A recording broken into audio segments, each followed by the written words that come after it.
referente en la profesión, Miguel Core, que es periodista, locutor, actor, productor, conductor, con una gran trayectoria, como te contaba, en la radio y en la televisión argentina. Participó de varios espectáculos teatrales y del que está participando actualmente es del Debate, esta obra que recrea el encuentro entre José Ignacio Rucci y Agustín Tosco. Vamos a saludarlo, querido Miguel, ¿cómo estás? Bueno, la verdad que muy feliz de estar aquí, gracias por la invitación. Sorprendido porque ingresé a este espacio, al lugar donde está la radio, y vi mucho orden, mucha prolijidad y, por sobre todas las cosas, buena onda desde la puerta hasta llegar acá. Es un trayecto bastante complicado porque Sí. tenés que seguir una ruta, subir una escalera, pero está bárbara la radio. Bueno, muchísimas muy gracias. Muy bien, felicitaciones. Bueno, gracias. De verdad. Gracias. Estamos muy contentos con este espacio, un espacio de los trabajadores, de los y las trabajadoras, que llevamos adelante, bueno, con muchísimo amor, con muchísimo amor. Yo, esta zona donde está ubicada la radio, Sí. es cara a mis sentimientos. Yo me crié en Montserrat, aquí muy cerquita. Aquí enfrente estaba la productora donde se hacía Utilísima, un programa Sí, claro. exitosísimo. Sí, sí. Y mi querido hermano Mario Core, que falleció en pandemia, era camarógrafo en esa productora. Bueno, trabajó en muchísimos canales, ¿no? En Crónica, en Canal 9, en A78, en lo que fue el Mundial. Y me trajo muchos recuerdos venir a esta cuadra cuando me dirigía a la radio. Bueno, gracias por contarlo, muy lindo. Lo comparto. Bueno, muchísimas gracias por compartirlo. Miguel, ¿qué es el debate? Si lo tenés que definir con tus palabras. El debate es un acontecimiento que se forzó, impensado para ese entonces, año 1973, juntar a Tosco, Agustín Tosco, uno de los gestores del Cordobazo, un hecho icónico, el Cordobazo, como lo fue el debate después, ¿no? El Cordobazo, ¿por qué icónico? Fue la primera vez que estudiantes y trabajadores salieron juntos a la calle a protestar en contra de lo que estaba pasando, sin medir las consecuencias. Eso para mí es totalmente relevante. Y uno de los protagonistas conocidos de ese acontecimiento, Agustín Tosco. Esto le provocó estar preso, estar perseguido por las dictaduras de ese momento. Él era dirigente del gremio de Luz y Fuerza, allí en Córdoba, y tenía diferencias con la manera, con la forma, con la CGT, la Confederación General del Trabajo. En ese entonces, el secretario general de la CGT era José Ignacio Rucci. Un hombre también con orígenes muy humildes, que venía de San Nicolás, de la provincia, de afuera de la capital federal, no con una estructura, que llegó a ese lugar a ser secretario general, creo yo, porque quienes manejaban un poquito los piolines pensaron que convenía una figura de esas características manejable. No pudieron hacerlo, no pudieron manejarlo. Se equivocaron. Se equivocaron con José. Ignacio Rucci, José Ignacio Rucci y Tosco tenían una cosa en común. Eran en la vida real como los trabajadores que ellos representaban. Cuando murió Rucci dejó una casa embargada y ningún tipo de fortuna. Es más, el gremio tuvo que ayudar y no lo hizo de inmediato a la familia, a la viuda de José. Después los ayudó.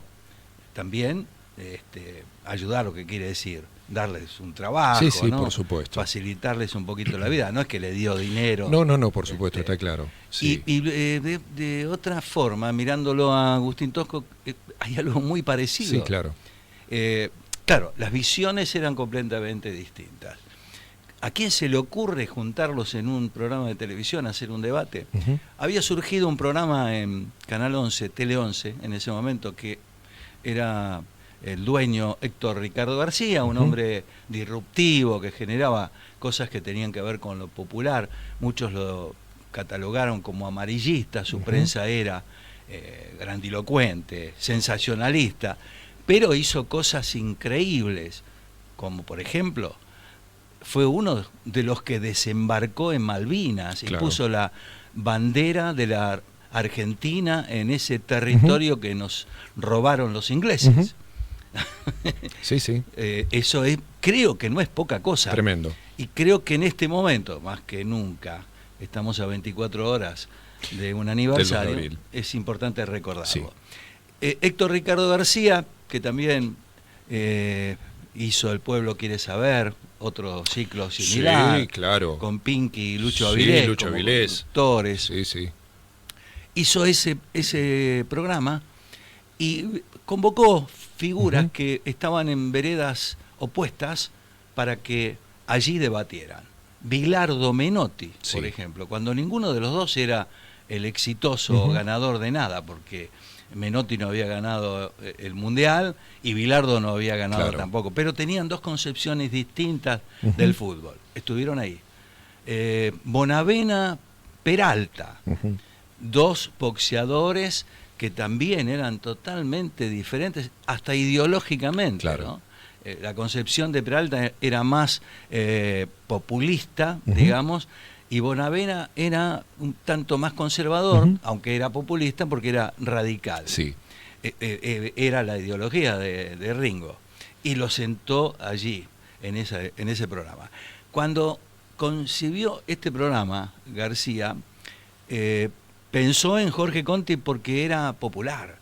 Era uno de los más populares, con otros conductores, Andrés Percival y otros de esa época, que tenía el canal 11, Tele 11. Sí. Es más, te cuento, Chamullo, como le decían a Jorge, tenía un club de fans, de chicas, de mujeres admiradoras, que obraban en consecuencia. Todas las semanas le llevaban una tarjeta de PRODE que compraban ellas para que él la tuviera en sus manos y deseando que salga esa tarjeta para que él se gane el PRODE. ¿Esto es cierto lo que estoy contando? Estás contando, me estoy yendo para atrás, visualizando una Argentina de antaño que ya que cambió completamente. No es. Que cambió completamente. Es otra Argentina. Otra Argentina. Bueno, en ese momento entonces piensa primero en Jorge Conti y le falta el otro conductor. Gerardo Sofovich nunca había conducido nada. Era productor, excelente productor, había hecho éxitos televisivos con su hermano, Gerardo y Hugo Sofovich, de todo tipo, humorístico por lo general, y le gustaba dirigir cámaras. Se sentaba en el switcher, él apretaba los botones y era un buen director, porque además era un productor que dirigía. O sea que no es que venía un productor a decirle lo que tenía que hacer. No, era alguien que sabía, que estaba. Y además tiene una manera muy especial de conducir, ¿no? No vamos a entrar en detalles. No entremos en detalles, no por lo menos hoy. Y ahí Héctor Ricardo García, que yo estimo que debe ser el que lo vio como conductor a Gerardo, y le dijo, vos vas a ser el otro conductor. Gerardo, después de haber ocurrido este debate, pasados los años, en un reportaje televisivo, él cuenta que él produjo el programa lo producía García, y que él generó que vinieran Tosco y Rucci. Esto no es cierto. Jorge Conti era amigo de José Ignacio Rucci, pero amigo, muy amigo, de irse a España y Rucci presentarle a Perón y llevarlo a su hotel y estar en la misma habitación. Claro. Esto contado por Jorge. Y además había una conexión de Conti con Tosco. ¿Cuál era la conexión? Conti tenía un gran amigo, Sergio Villarroel, cordobés, periodista que fue el que surgió, que se viralizó a través del Cordobazo, era corresponsal de Canal 13 y fue el que hizo toda la cobertura. Sí, después un periodista con una trayectoria tremenda, muchos años en Canal 13, más tarde. Exactamente. Sí. Sergio Villarroel era amigo de Tosco, íntimo amigo de Tosco.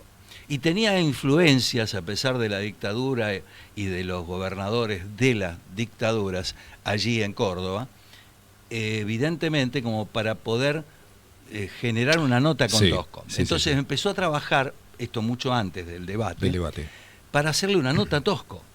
Y logró Villarroel sacarlo de la cárcel y llevarlo a su restaurante. Tenía una pizzería Villarroel. Y allí, en ese lugar, le hicieron la nota a Tosco. Se la hizo Conti. Volvió con la nota a Canal 11 y se la mostró a García. Dice, no la podemos poner al aire. Claro. Me van a cerrar el canal. Claro. Primero porque está preso y vos lo tenés en un restaurante. Y segundo porque está prohibido. Lo que está diciendo, digamos, contextualicemos lo que estás diciendo, ¿no? Plena dictadura, dictadura de la NUCE, el peronismo prohibido. Tosco, si bien no venía del peronismo, él tenía una raíz marxista, era una persona que, bueno, representaba la central de los trabajadores cordobeses. Era una opinión de peso en ese momento, de mucho peso, un tipo que era visto incluso por la juventud de aquel entonces. Bueno, había cierto romanticismo. Era un referente importantísimo. En el espejo de Tosco se miraban muchos jóvenes. Exacto. Estudiantes y trabajadores. Esto es lo revolucionario de ese hecho, ¿no? Bueno, hace la nota no va al aire, pero está la relación y la buena onda que hubo a través de Sergio, su amigo, Sergio Villarroel.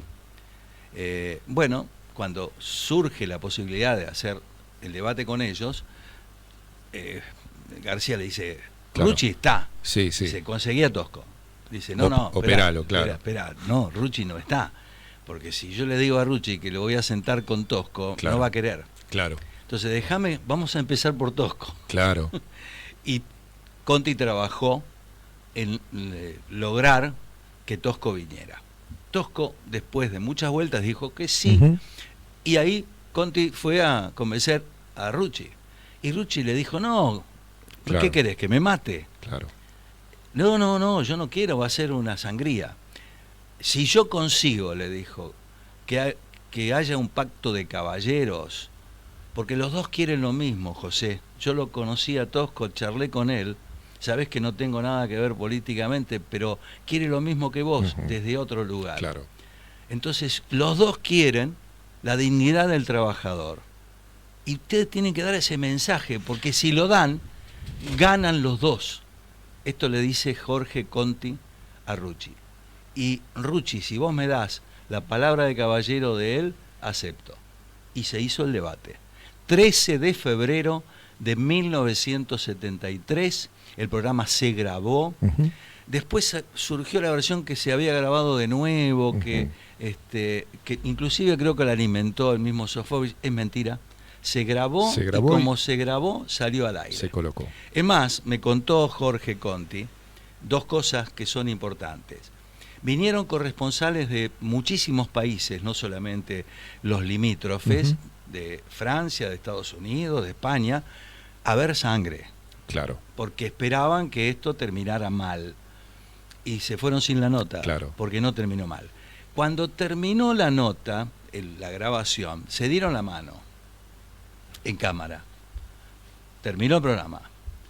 Antes de irse se dieron un abrazo. Y esto lo vio Jorge Conti y me lo contó. Y te lo contó. Ponés en contexto, nos ponés en contexto de ese hecho histórico, que fue, sin dudas, de los más importantes de esa época, no tengo dudas, quizás trasladado el tiempo, en un tiempo en donde en la Argentina se debate de una manera muy vehemente. No, pues, yo diría que se debate de una manera casi... sí, irrespetuosa, quizás. No, yo no diría irrespetuosa, porque un irrespetuoso es alguien que se educó mal, enferma. Sí. Es psiquiátrica la manera en que se debate. Sí, se debate muy mal. Digo, un hecho de esas características hoy toma mayor importancia. Y que esté llevado al teatro toma aún mayor trascendencia, porque tiene, digamos, el acceso es de un acceso muy sencillo, muy fácil, claro, para que lo vean. Quiero consultarte vos como actor en este caso puntual de la obra. ¿Cómo te convocan? ¿Quién te convoca y por qué te convocan? Bueno, yo tengo una amistad muy grande con Manuel González Gil. Que es el director. El director, que es uno de los más brillantes escritores, dramaturgos, directores, puestistas de los últimos 20, 30 años en la República Argentina, trascendiendo las fronteras de nuestro país. Sí. Manuel viaja todos los años a México y no pone menos de 2 obras en cartel. Sí, es un hacedor de éxitos. Sí. No España, hay dudas. Sí. Distintos países de Latinoamérica, y es una maravillosa persona. Manuel, cuando le piden que haga esto, que haga la teatralización, en realidad le piden que haga algo sobre Rucci. Bien. Y él, yendo a dar clases a Córdoba, tiene la oportunidad de leer lo que fue el debate Tosco-Rucci y se quedó enganchado con lo que ahí pasó. Claro. Entonces le sugiere, en lugar de hacer solo Rucci, ¿por qué no hacemos el debate?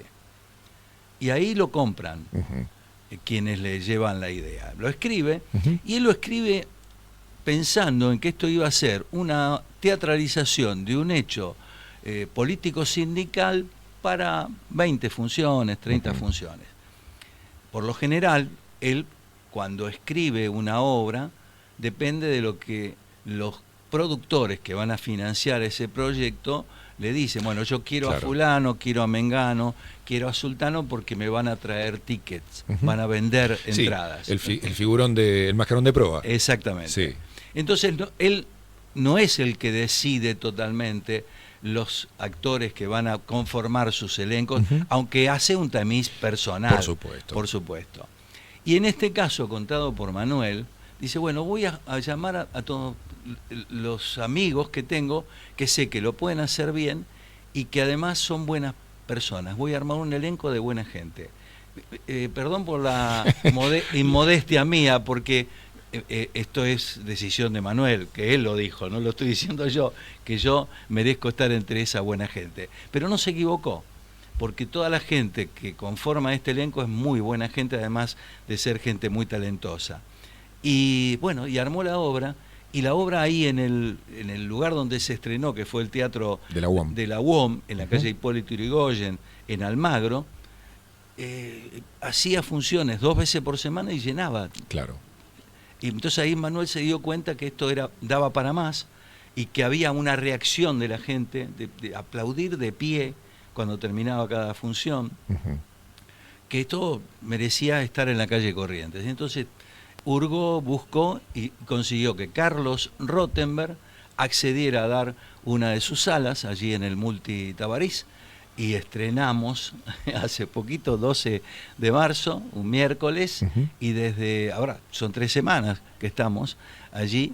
Estamos realmente contentos, con muchas expectativas, esperando que el boca a boca permita que venga mucha más gente a ver las muy buenas actuaciones de Gabriel Robito como Tosco, de Pepe Monge, que es un ser maravilloso y un actorazo increíble, de José Lovela, que es uno de los relatores que introduce a la gente en la historia, en tiempo y espacio, de Quique Dumont, que es el hijo de Ulises Dumont, otra bestia de la actuación, y Quique es un maravilloso ser humano, buena gente y un gran actor, y de Sebastián Dartallet, un chico increíble, digo chico porque es mucho más joven que yo, es maestro de teatro también, es nacido en Uruguay, en Punta del Este, pero más porteño que el dulce de leche.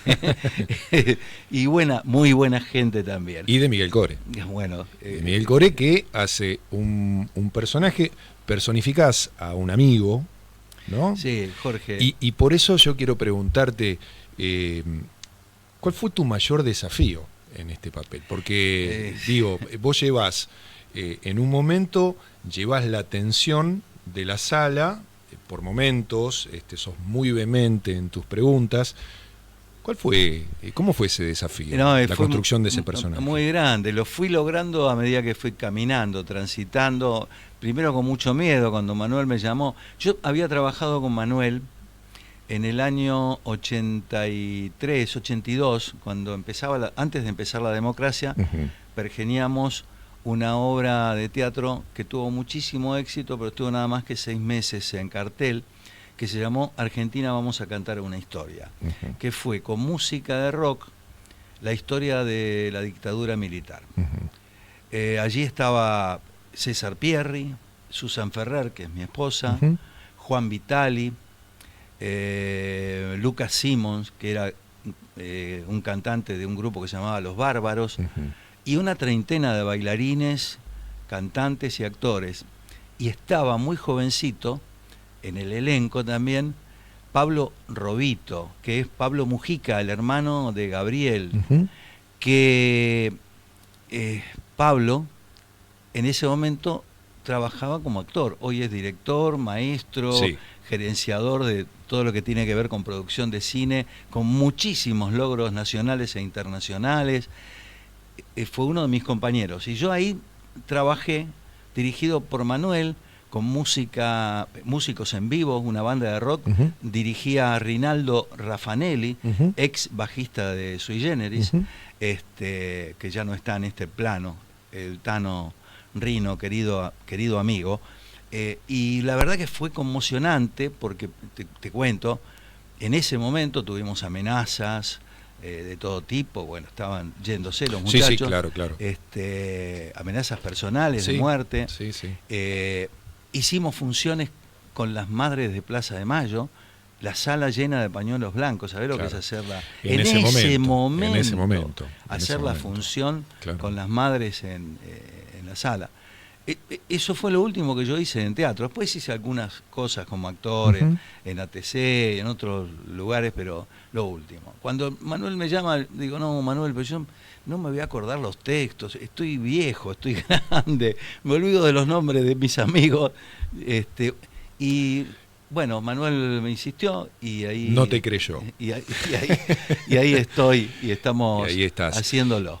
Si vos recién decías, la obra tiene 2 relatores, que son los cámaras en este caso, que van contando un poco, van poniendo en contexto al público de lo que va sucediendo, en un contexto histórico, también en un contexto, digamos, práctico, de lo que va a suceder en la escena. ¿Cómo fue el armado de esta apuesta? Porque vos estás desde el inicio. ¿Cómo fue ese armado y cómo fue la recepción en el público? Digo, más allá de la cuestión que vos me decías recién, bueno, estuvimos en el sindicato de la UAM, que uno espera ahí, bueno, cierta, como una recepción más amable. ¿Cómo fue la recepción en el circuito comercial? No, nosotros vimos a medida que iban pasando los días. Primero la ensayamos en la casa de Manuel, que tiene una sala de ensayo. Ahí se han gestado, se han concebido éxitos impresionantes de la marquesina teatral. Total. Vos entrás a la oficina de Manuel y está lleno de cuadros con todos los éxitos desde, qué sé yo, desde los primeros hasta pasando por todo lo grande que hizo Miguel, ¿no? El diario de Adán y Eva, Los Mosqueteros. Los Mosqueteros bajaron de nuevo ahora, una vez más, de escenario, siempre con muchísimo éxito. Manuel es un generador, un creador maravilloso y además una maravillosa persona que uno quiere mucho, ¿no? Ahí se ensayó, ahí fuimos encontrando cada uno lo nuestro, el personaje, los chicos, en este caso... La idea del relator surge de la mano de Manuel. Manuel escribió toda la dramaturgia. Toda la dramaturgia. Me pareció a mí inteligentísimo el Muy hecho, interesante. Porque hacer teatral, un programa de televisión... No, y aparte poner en contexto, yo el otro día veía en la sala, una sala conformada por chicos jóvenes, gente por ahí más ligada a una edad más contemporánea del hecho, digamos gente más grande, mayores de 60 o de 70 años, personas como yo, Sí. cerca de los 50 años, que quizás no estuvimos presentes en ese hecho, pero lo tenemos muy presente por nuestros padres, porque somos de la generación posterior, entonces, bueno, eso nos toca un poco de cerca. Es un desafío. Sí, mira, yo creo que es un desafío cada función, ¿no? Claro. Te digo desde mi lugar. Y los veo a los chicos como trabajan, con una entrega y unas ganas, como si debutaran en ese momento. Claro.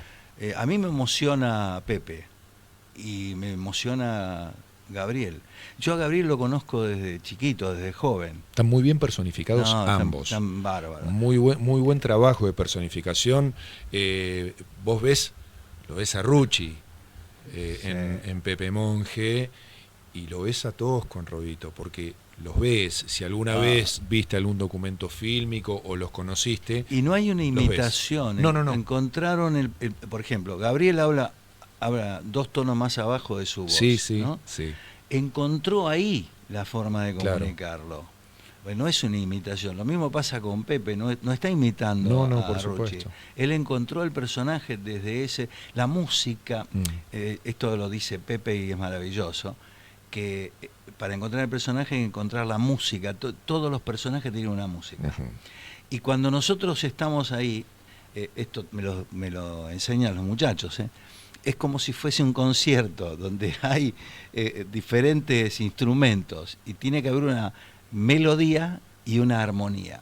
Si esto se consigue, se completa el círculo porque llega al que está asistiendo, observando y penetrando en esa historia. Y esto es lo que nos pasa a nosotros. Yo lo veo a Pepe en el monólogo casi final, el anterior al cierre, se le caen las lágrimas. Y a mí me emociona. La primera vez que lo hicimos me costó salir del espectador, porque me convertí en espectador en lugar de compañero de actuación. Y si me hubiese quedado enganchado, no le daba el pie para lo que venía después. ¿Se entiende, no? Sí, por supuesto. Estamos hablando con Miguel Core. Él es actor, él es locutor, periodista, bueno, una persona de los medios, es prácticamente parte de la historia de los medios masivos de comunicación en la República Argentina y también es parte integrante del elenco de El Debate, esta obra que estamos desmenuzando aquí con él. Vamos a escuchar una canción y en minutitos estamos de vuelta con ustedes.